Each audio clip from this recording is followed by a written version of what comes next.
So hello बियर्सियंस, आज हम लोग अध्याय 2 मतलब कि चैप्टर सेकंड हम लोग स्टार्ट करने वाले हैं। और केमिस्ट्री में हम लोग पहला चैप्टर पूर्ण रूप से कंप्लीट कर लिए और बढ़िया से सारे क्वेश्चन एनसीईआरटी पे पूरे क्वेश्चंस को हमने एक फॉर्मेट में पिछले लेक्चर में आपको दे दिया। हमने पूरे क्वेश्चंस कराए हैं।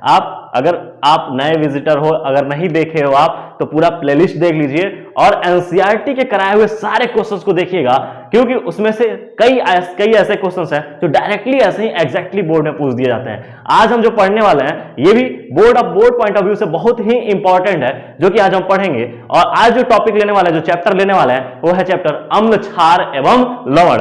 अम्ल, क्षार एवं लवण, हाँ सही सुने, एसिड, बेस एंड साल्ट्स, जो कि एग्जाम पॉइंट ऑफ व्यू से बहुत बहुत इंपॉर्टेंट है। और आज जो हम बात करने वाले हैं वो तो बोर्ड में आना श्योर है।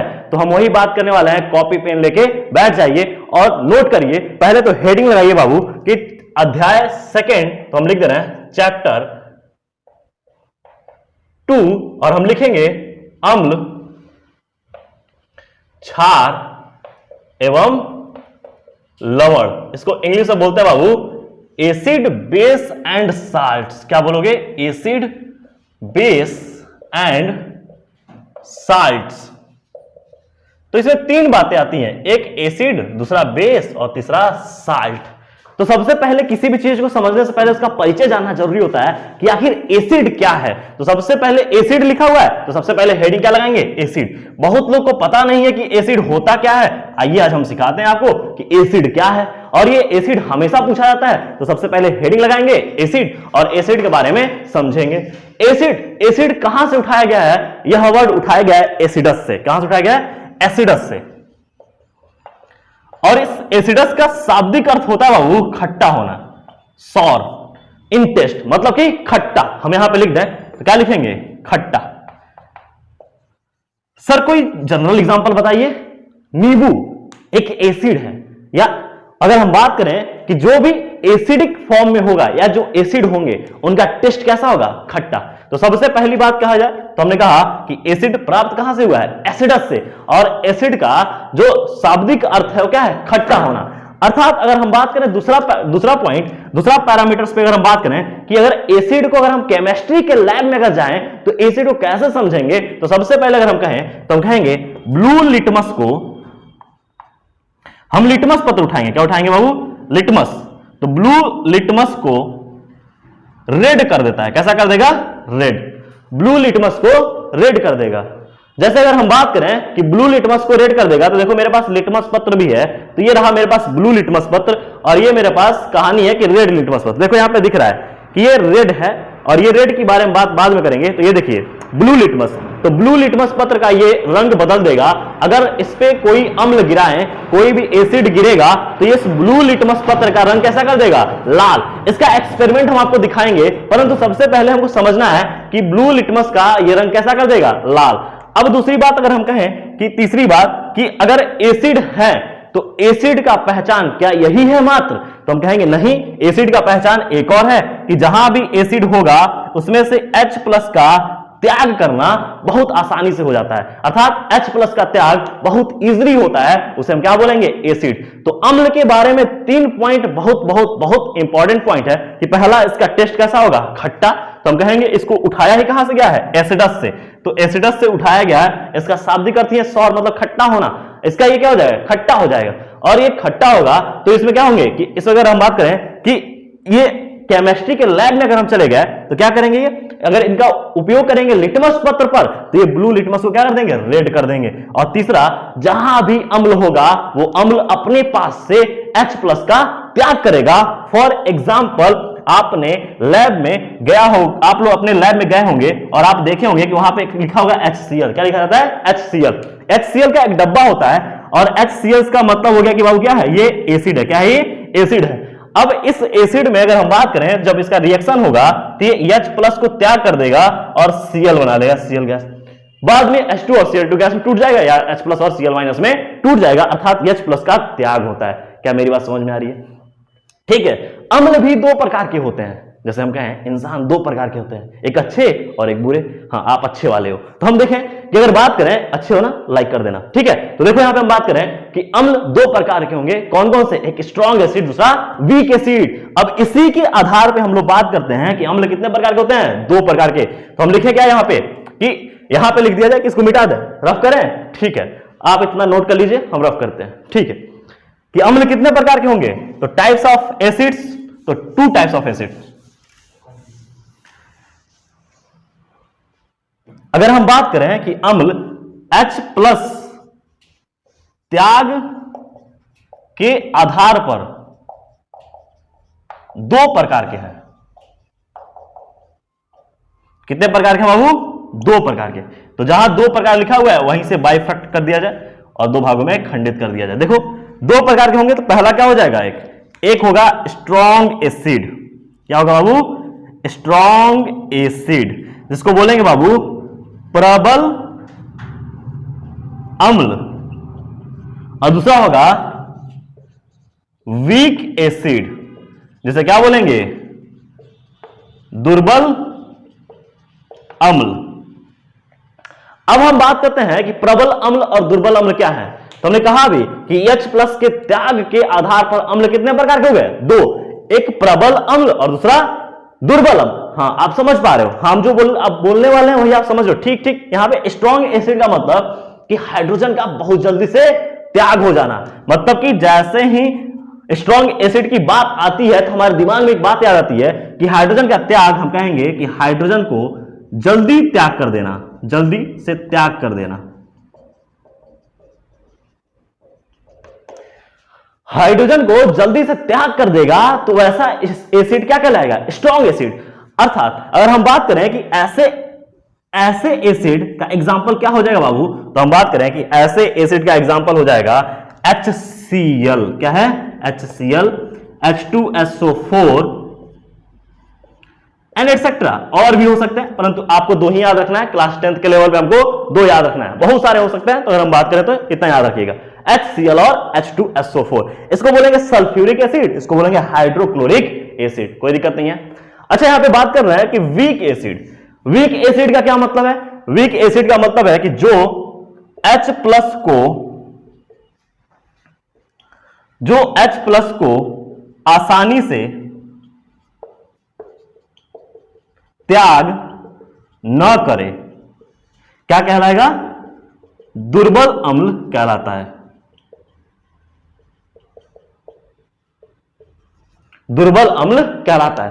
तो बेहतरीन एग्जांपल है हमारा एसिटिक एसिड CH3COOH। अब किसी बच्चे ने हमसे पूछा कि सर ऐसा क्यों होता है कि इस हाइड्रोजन का त्याग नहीं हो पाता, क्योंकि वहां पे इलेक्ट्रोनेगेटिव एटम आ जाता है। और रही बात कि वो उसकी बात अगर हम बाद में करें तो हम कहेंगे कि ये क्या है, एक प्रकार का दुर्बल अम्ल, और दुर्बल अम्ल जल्दी से विघटित नहीं होता, अर्थात वहां से H+ का त्याग आसानी से नहीं होता। तो आप अगर आपको कोई भी पूछ दे कि अम्ल कितने प्रकार के होते हैं, तो सबसे पहले क्या बोलोगे आप कि किसके आधार पे, तो वो बोलेगा, आपको बोलना होगा कि हाइड्रोजन के त्याग करने के आधार पर। हाइड्रोजन के त्याग करने के आधार पर अम्ल कितने प्रकार के हो गए, दो, एक प्रबल अम्ल, दूसरा दुर्बल अम्ल। तो प्रबल अम्ल की बात की जाए तो हमने कहा कि हाइड्रोजन को जो जल्दी से त्याग कर दे वो क्या हो जाएगा, प्रबल अम्ल, और जो हाइड्रोजन जल्दी ना त्याग करे उसे क्या बोलेंगे, दुर्बल अम्ल। क्या मेरी बात समझ में आ रही है, ठीक है। अगर हम बात करें कि सांद्रता के आधार पर कितने प्रकार के अम्ल होंगे, तो दो प्रकार के, एक सांद्र अम्ल और एक तनु अम्ल। आपको हम लिखवाएंगे उसको भी, तो सबसे पहले इतना नोट कर लीजिए, फिर हम आगे बढ़ते हैं, ठीक है बाबू। तो आइए आगे देखते हैं। तो क्या इसको नोट कर दें, ठीक है, इसको हम रफ कर रहे हैं, आपने नोट कर लिया, हमने इसको रफ कर दिया।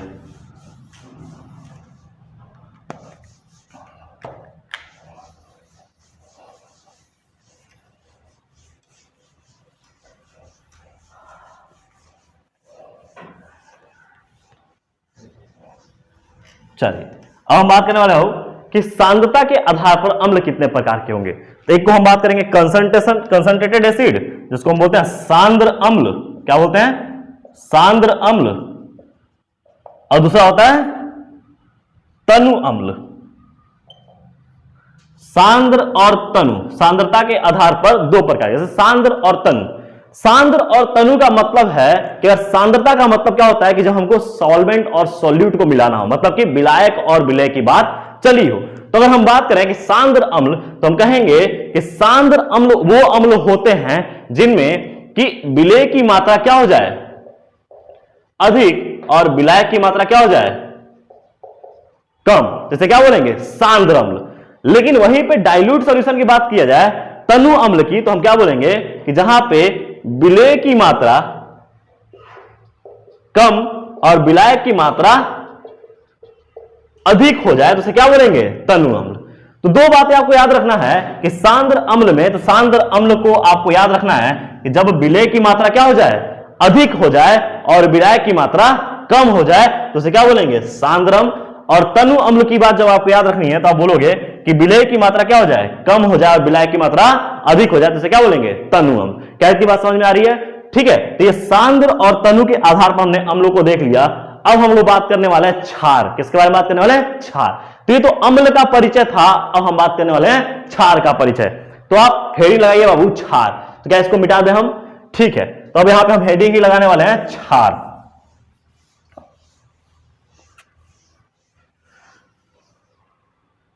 क्षार के लिए हम लिखेंगे बेस। क्या लिखते हैं बाबू? बेस, क्षार। अब हम बात कर रहे हैं कि क्षार का परिचय क्या है। तो सबसे पहले क्षार का परिचय यह है कि हम जब क्षार को टेस्ट करेंगे तो कड़वा टेस्ट होता है। कैसा होता है? बिटर इन टेस्ट, मतलब कि कड़वा टेस्ट होता है।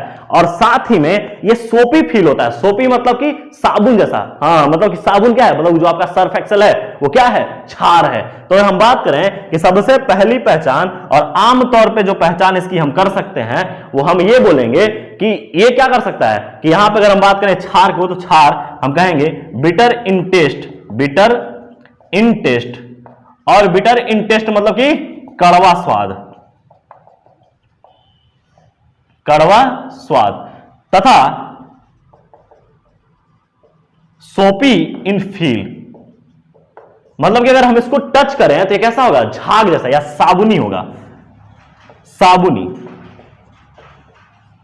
नेचर में, इन नेचर। मतलब कि अगर हम बात करें तो यह झागी वाला, झाग वाला होगा।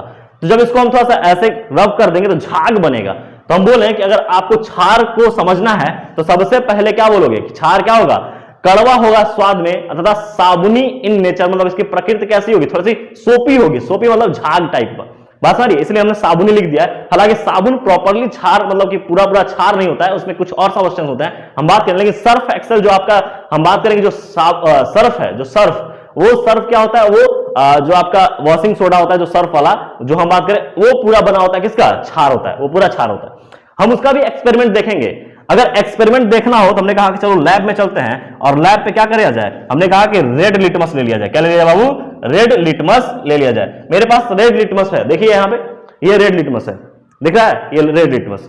अब इस रेड लिटमस पे अगर हम कहें कि सर्फ एक्सेल या किसी भी सर्फ को घोल के अगर उसका एक बूंद हम यहां पे ड्रॉप गिराएं तो ये क्या हो जाएगा, रेड लिटमस इनटू ब्लू।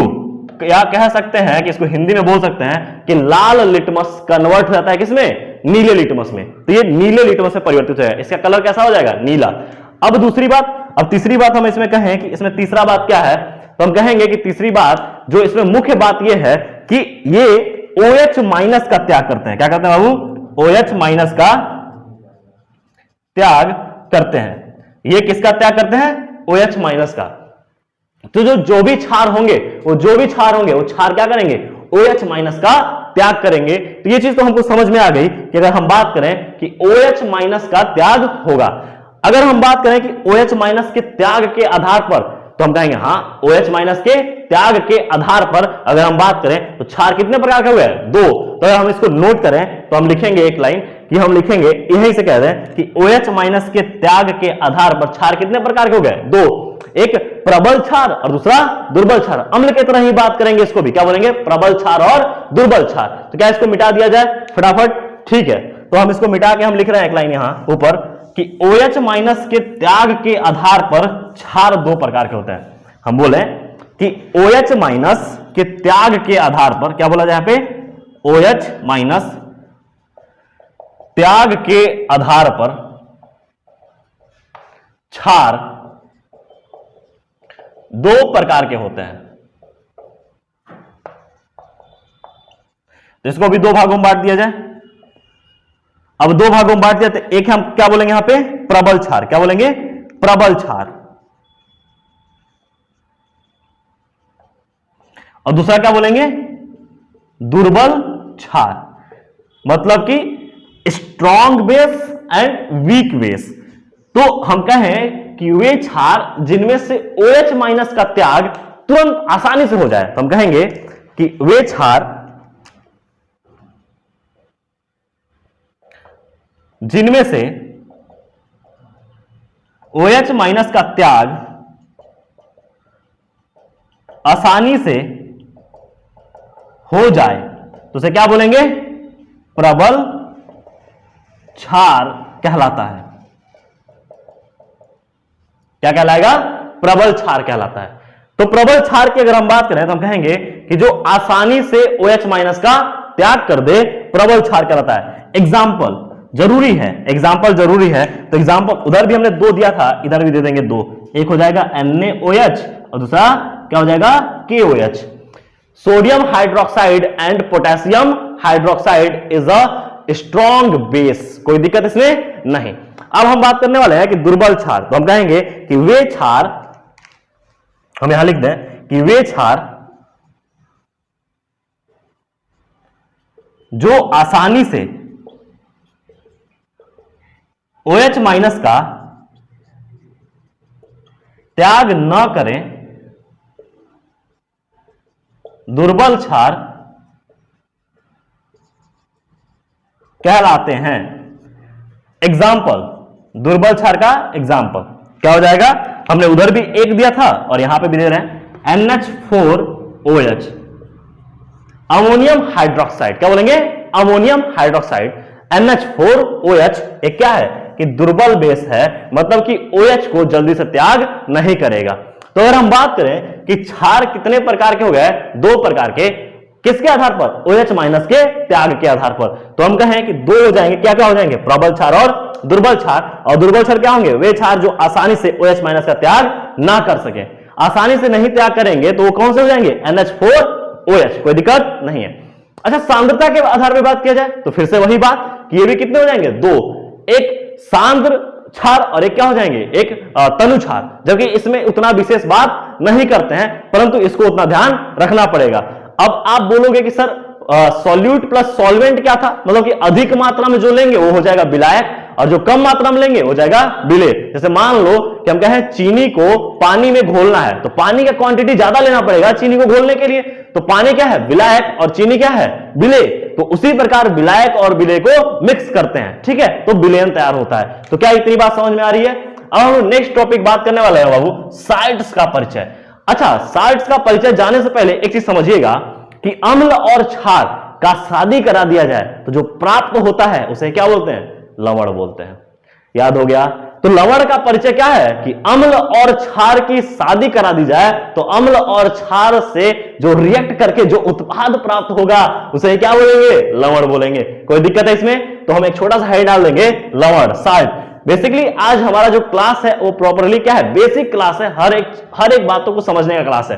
तो हम कहें कि लवण क्या है, तो हम लिख देंगे लवण। और लवण का विशेष परिचय यही है कि अम्ल और क्षार के परस्पर मिलने से बना उत्पाद लवण कहलाता है। तो क्या हम लिख दें, तो लिख देंगे बाबू कि अम्ल और क्षार के परस्पर मिलने से, या अम्ल और क्षार रिएक्ट करके साल्ट्स का निर्माण करते हैं। आप ऐसे भी बोल सकते हो या ऐसे ही बोल सकते हो कि अम्ल और क्षार मिलकर लवण का निर्माण करते हैं। तो चाहो तो एक और लिख लो कि हम यहां कह सकते हैं कि अम्ल और क्षार मिलकर लवण का निर्माण करते हैं। वैसे वही लिखा हुआ है कि अम्ल और क्षार रिएक्ट करके किसका निर्माण करेंगे, साल्ट्स, लवण का निर्माण करेंगे। जैसे लवण क्या है, तो आप कहोगे सर एक आप बेसिक जो दिए हो वही ले लो, NaOH। क्या ले लो, NaOH। और ये क्या है, स्ट्रॉन्ग बेस, और इसका रिएक्ट करा दो स्ट्रॉन्ग एसिड से। किससे करा दें, स्ट्रॉन्ग एसिड से, और स्ट्रॉन्ग एसिड हमने ले लिया HCl। और जैसे ही रिएक्ट कराएंगे बाबू, यहां से देखो ये चीज बाहर निकल जाएगा, देखो H2O, मतलब कि जल सबसे पहले बाहर भाग जाएगा, मतलब कि ये OH हाइड्रोजन पकड़ के आएगा, चल बाहर चलते हैं, जल बनाते हैं, जल बन जाएगा, तो ये Na क्या हो जाएगा, इससे चिपक जाएगा, बनाएगा NaCl, और यहां पे क्या बन गया, इसे ही हम बोलते हैं साल्ट। तो अगर आपसे कोई पूछ देगा कि साल्ट क्या है, कहोगे अम्ल और क्षार के परस्पर, या बोला जाए कि अम्ल और क्षार अभिक्रिया करके जो निर्माण करते हैं, जो उत्पाद बनाते हैं, उसे ही क्या बोलेंगे, साल्ट्स कहते हैं। क्या इतनी बात समझ में आ रही है? ठीक है, नेक्स्ट क्लास में हम देखेंगे बेहतरीन और सारी बातें इसमें से, और जो कि बहुत बहुत इंपॉर्टेंट होगी आपके बोर्ड के लिहाजे से। तो आज का क्लास यही हम ओवर करते हैं। उम्मीद करते हैं हर एक बातें आपको समझ में आई होगी। धन्यवाद गर्सियंस।